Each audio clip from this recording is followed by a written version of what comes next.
ya mazishi imepangwa on Thursday. Thursday kutakuwa na mazishi Kiambu. Atazikwa Kiambu kwa shamba lake.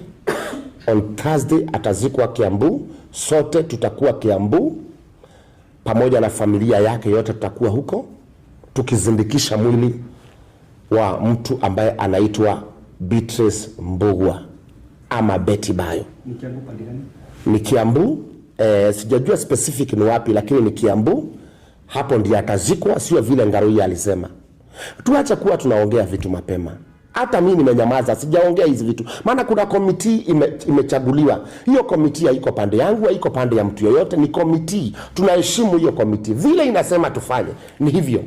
Juzi nilikuwa na swali nilikuwa nataka kuuliza komiti, wakaniambia ngoja. Na nikangoja. Maana ama chua person, mimi nina uchungu.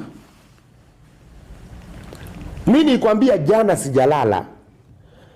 Nimeota na Betty Bayo more than 3 times.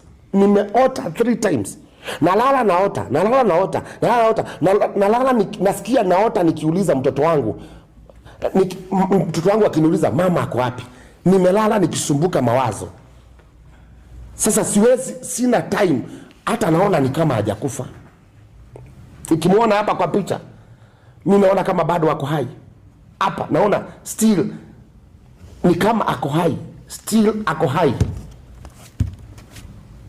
Wengine watamsahau, lakini sitasahau mama ya watoto wangu wawili. Sky hata sahau mama yake.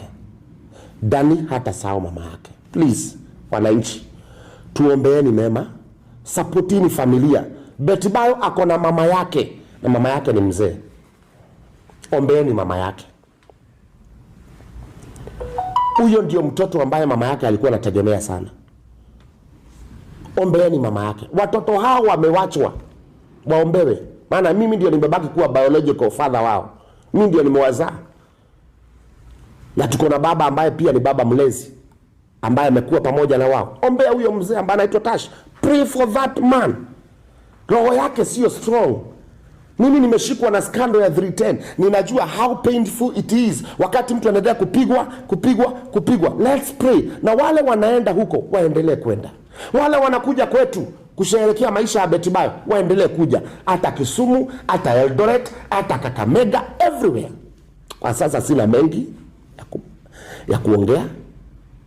God bless you so much. Mungu awabariki. Awapenda na upendo wa Mungu. Asante.